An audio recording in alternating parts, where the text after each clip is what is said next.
Voilà, bonsoir, bienvenue. On est content de vous voir aussi nombreux. J'espère juste qu'il n'y ait personne qui se soit perdu du côté de l'espace Dickens, qui était le premier lieu qu'on avait évoqué. On a renvoyé des indications pour dire que ça se passait ici ce soir, l'espace Dickens étant trop petit pour nous accueillir. Alors voilà, il y a une ou deux personnes dont on sait qu'elles sont allées à l'espace Dickens, mais elles sont là, et puis une autre qui devrait pas tarder à arriver. Au nom du comité de la PDC, je suis très heureuse de vous accueillir ce soir pour ces présentations Pechakucha. Alors, 2 mots sur la PDC. La PDC est l'association pour la promotion des démarches communautaires. Association fondée, montre en main, en 30 minutes, il y a, je ne sais pas, 4 ans et demi, quelque chose comme ça, puisque nous étions un certain nombre de partenaires avec l'Institut Renaudot, que vous connaissez probablement, qui est un institut qui s'occupe d'approches communautaires, de questions communautaires à Paris. Et l'Institut Renaudot a l'habitude de faire des rencontres régulières, une fois par année, qui tournent dans différentes villes. C'est un institut français, donc en général, ça se passe en France. Et là, l'idée, c'était que pour une fois, ça se passait hors les murs français et en Suisse. Donc, nous avons organisé ces journées, on était plusieurs, à organiser ces journées à Meyrin. Donc, nous avons dû trouver une entité juridique pour pouvoir chercher des financements pour organiser ces journées Renaudot. Et puis, on s'est dit, mais puisqu'on a fait quelque chose et que dans le fond, il y a beaucoup de projets de type approche communautaire qui se mettent en place un peu partout, mais sans forcément se connaître, sans forcément... Enfin, chacun y va de son développement de son côté. Et on trouvait intéressant, dans le fond, de se dire que ça pouvait être l'occasion aussi de rassembler ces différents projets, de les faire connaître et par là même de développer, dans le fond, une connaissance un peu plus approfondie des approches communautaires qui nous semblent essentielles aujourd'hui. Et j'ai presque envie de dire qu'elles nous semblent d'autant plus essentielles aujourd'hui. Je fais référence à la gueule de bois que nous avons depuis hier matin, pour des raisons politiques qui finiront par nous toucher un jour. Ça a libéré les paroles, et des paroles malveillantes. Donc on peut imaginer aussi que les approches communautaires défendent une éthique, défendent des valeurs, défendent les droits humains, et que dans ce sens-là, ça nous semble vraiment important de poursuivre cette action. Donc voilà, comme c'est communautaire, dans le fond, ça se construit aussi au fur et à mesure en fonction des énergies, de ce que les gens y mettent, de ce que les gens sont prêts à investir. Et puis voilà, donc c'est quelque chose qui se construit petit à petit. On n'a pas toujours été très, très actifs, mais on a fait 2 ou 3 choses comme ça. Et on a concrétisé en particulier cette soirée où on vous demande de bien vouloir présenter vos différents projets.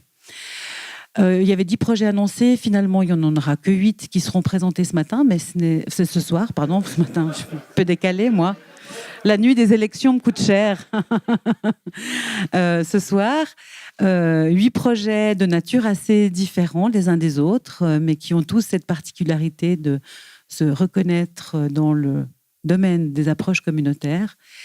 Donc, je ne vais pas faire très, très long, si ce n'est que vous dire que, dans le fond, après ces présentations de projets, l'idée, c'est qu'on partage un moment convivial. Donc, j'ai prévu beaucoup, beaucoup de plateaux de fromage, trop probablement. Il y a plein de pain, il y a du vin, et puis voilà, des mandarines et des petits biscuits de Noël pour le dessert. Mais l'idée, c'est qu'on... Ah oui, de la soupe à la courge qui nous a été faite par la Fondation du Levant. Donc voilà, on partagera une soupe, on boira un verre de vin en mangeant quelques fromages pour un moment convivial. Et puis après, l'idée, c'était de se retrouver un moment pour un débat et pour réfléchir ensemble au développement des approches communautaires.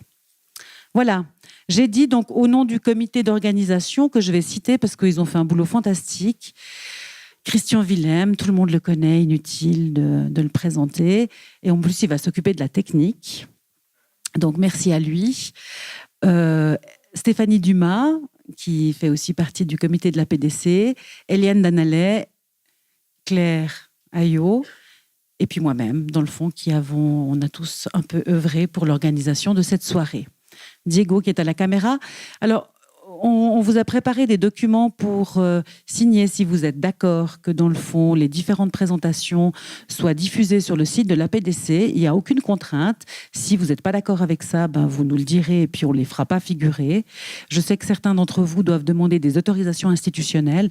Donc, on attendra ces autorisations institutionnelles. Et si elles sont positives, nous mettrons ces présentations sur le site de l'APDC. Et puis, si ce n'est pas le cas, ma foi, elles n'y figureront pas. Voilà. Pardon, Ricardo aussi. Excuse-moi, Ricardo, je t'ai oublié. Comment pourrais-je t'oublier? Et puis Daniel aussi, qui est dans le comité de la PDC. C'est vrai, j'ai oublié 2 personnes. Mon Dieu, désolé pour vous. Désolé, excusez-moi. Pardon? Moins actif sur la soirée, mais aussi effectivement très actif dans le cadre du comité de la PDC. Voilà. Ça, c'est fini pour le petit mot de bienvenue. Nous avons préparé un programme, mais il y a déjà des changements dans le programme. Et nous allons commencer par Martine Roch, qui va venir vous parler de ce qui se fait environnement et santé mentale à la Fondation de Nant. Moi, je m'appelle Martine Roch. Je suis infirmière à la Fondation de Nant à Corsier-sur-Vevey. Et en fait, je vais vous présenter une action que j'ai faite lors de ma formation en action communautaire il y a 2 ans. J'ai fait le DAS et dans le courant de cette formation, on devait faire une action communautaire, un mémoire. Et du coup, voilà, c'est cette action que j'ai fait à ce moment-là que je vais vous présenter. Voilà, en fait, donc je travaille à la Fondation Non. Cette action est partie d'un constat. J'anime avec un collègue un groupe qui s'appelle le groupe Addiction, ou qui est réservé aux patients qui ont des problèmes d'addiction, justement. Et dans ce moment de discussion, ils nous ont dit que pour eux, il y avait un gros problème parce qu'il y avait des consommations à l'hôpital, entre autres dans la forêt qui se trouve juste à côté de l'hôpital. Et du coup, ils nous disaient de nous occuper de ça. Donc, je me suis dit que c'était une bonne occasion pour faire une action communautaire. On a fait un petit groupe de travail, on a réfléchi et on s'est dit, voilà, on va aller au cœur du problème. On va réunir les patients toxicomanes, on va aller dans cette forêt qui est à côté de l'hôpital et on va aller voir un peu ce qui s'y passe, ramasser les déchets et puis voir à quoi ça nous amène. Donc, on avait prévu de faire un ramassage de déchets dans la forêt. Après, on s'est dit, on va tous se mettre ensemble, on va mettre ce sujet sur la table et on va en discuter. Après, on va faire un apéritif sans alcool parce que, voilà, faut aussi qu'on a appris en santé communautaire que c'était bien qu'il y avait un apéritif, quand il y avait des choses à boire et à manger. Et après, on a décidé de finir sur un peu une note festive parce qu'on s'est dit que, voilà, c'était un sujet sérieux, mais qu'on pouvait aussi s'en amuser. Et du coup, la personne avec qui je fais le groupe, qui est un groupe de musique qui s'appelle Belmondo, a fait un concert de rock à l'hôpital. Donc ça, c'était l'affiche de l'action qu'on a fait. Donc c'est bon, ouais. Donc on est parti, c'était le 20 septembre 2013. On a de la chance, il fait beau. On réunit les patients qui étaient volontaires, qui sont d'accord de venir avec nous. On est 10 soignants, 10 patients. Et on part dans la forêt de l'hôpital. Là, on explique un petit peu aux patients comment ça va se passer. Le jardinier est dans le projet. Le jardinier de l'hôpital, il nous a prévu des grands sacs poubelles, des gants, des pinces pour aller un petit peu ramasser ce qui se trouverait dans cette forêt. Donc, on les met au courant, on les prépare. On leur avait dit de mettre des bonnes chaussures. On savait pas très bien ce qu'on allait trouver. Est-ce qu'il y aurait des seringues ou des choses comme ça? Enfin, c'était un petit peu l'inconnu. Donc, on s'est équipé. On a mis les gants. On est parti avec les patients dans la forêt. Et très vite, ce qu'on remarque, c'est ce genre de choses. Donc vraiment énormément de tas de déchets, de bouteilles, de canettes. On se rend compte, c'est vrai que cette forêt, on n'y allait jamais, parce qu'on savait que les patients y allaient, on soupçonnait qu'ils consommaient. Donc très vite, on retrouve des canettes à moitié enterrées dans le sol. Mais voilà, on remplit les sacs poubelles. À ce moment-là, là à droite, c'est un soignant, à gauche, c'est un patient. On grimpe dans la forêt, on s'accroche, on se tient par la main, et on ramasse tous ces déchets. Et dans ce moment-là, moi, c'est ce que j'ai trouvé très chouette, c'est qu'il n'y avait plus de barrière soignant-patient. On était tous là et on nettoyait cette forêt. Il fallait qu'on s'en occupe. Donc, on a fait ça pendant à peu près 3/4 d'heure. À peu près 3/4 d'heure, on a rempli des sacs, on a trié, on a mis les bouteilles dans un, les canettes dans l'autre. On a essayé de faire ça un petit peu écologique aussi. Les patients, ils ont vraiment beaucoup participé. Ils nous ont parlé de leur consommation, ils nous ont expliqué pourquoi ils venaient là. C'était vraiment un moment de partage extrêmement intéressant. Et voilà, donc on a questionné après les soignants et les patients et tout le monde a dit, mais c'était, voilà ce qu'on a ramassé en 3/4 d'heure. Et on s'est arrêté après 3/4 d'heure. On avait une dizaine de gros sacs 110 litres. Donc on s'est dit, ben voilà, c'est quelque chose qu'il va falloir refaire.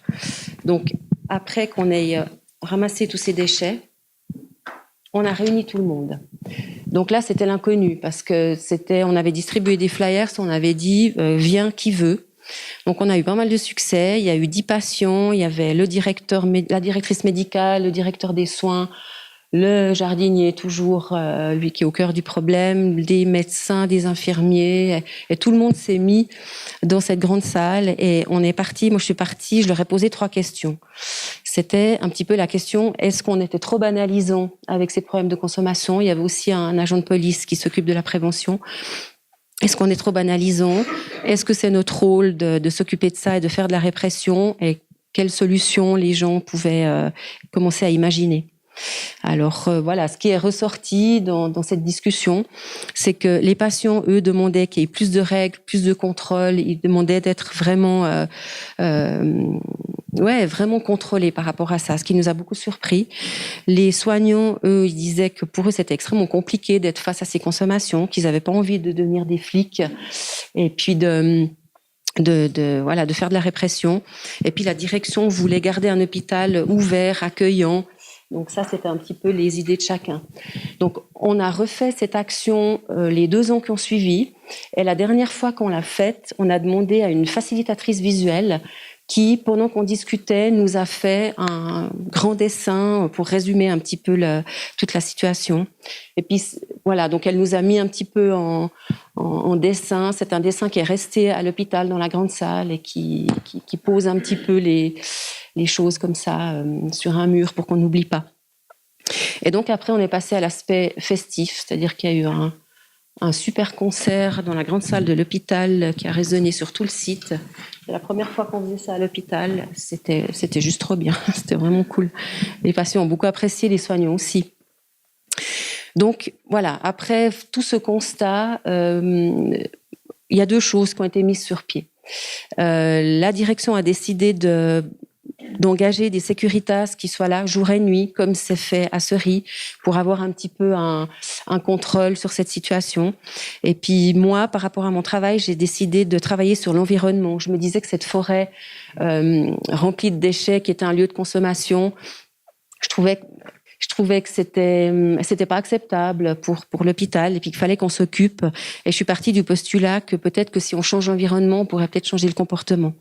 Donc on a fait appel à une école de bûcherons et qui s'est occupée un petit peu de cette forêt. Et avec eux, il y avait des personnes en réinsertion de l'OSEO qui ont aussi participé. Donc ça, c'est tout récent, c'était au mois de septembre. Ils sont venus s'occuper un peu de cette forêt. Et là, tu peux passer au suivant. Ce qui a été décidé, c'est de faire nettoyer cette forêt et de faire on va appeler ça un chemin santé, c'est-à-dire tout un parcours qui passe en fait dans la forêt, qui peut être pour aller courir, pour aller marcher, pour se balader avec les patients, ouvert à toute possibilité. Donc ils ont construit des petits ponts, ils ont construit aussi des bancs, vraiment ils ont taillé des arbres. Enfin, cette forêt est devenue extrêmement différente et extrêmement accueillante. Donc le projet s'est terminé là au mois de septembre et le projet de l'année prochaine, c'est qu'on fasse une inauguration et qu'on nourrisse un peu ce chemin santé. Pour l'instant, il est comme ça, il est brut, mais après, je pense qu'on va continuer la réflexion, peut-être avec les ergothérapeutes de l'hôpital, pour voir si les patients aimeraient y faire des créations, mettre des choses. Donc il y a eu un très très bon accueil, les soignants sont très contents d'avoir un lieu pour aller, on va souvent se balader avec les patients en psychiatrie, donc un nouvel endroit pour aller se balader, et puis que cette espèce de décharge qui était avant ait disparu, quoi. Donc voilà, tu peux y aller. J'étais aussi partie de cette phrase qui m'a animée tout le long de mon travail de mémoire, c'est que il est des actions qui parlent plus que des mots. Elles ont un retentissement qui dépasse leur message et qui de surcroît s'étend au-delà du temps qu'elles durent. Et je trouvais important avec des patients en psychiatrie de pouvoir faire quelque chose avec eux. C'était pas seulement du blabla, il fallait qu'ils soient dans l'action. Et c'est vrai que ça a été extrêmement positif. Donc, on a pu mobiliser les gens, on a pu parler de ce problème, on a pu faire un changement environnemental. Et en conclusion, c'est la phrase que j'ai mise à la fin de mon travail, c'est que lors de cet après-midi radieux, ensemble, nous nous sommes occupés de la santé de nos patients au travers de celle de notre hôpital. Merci beaucoup.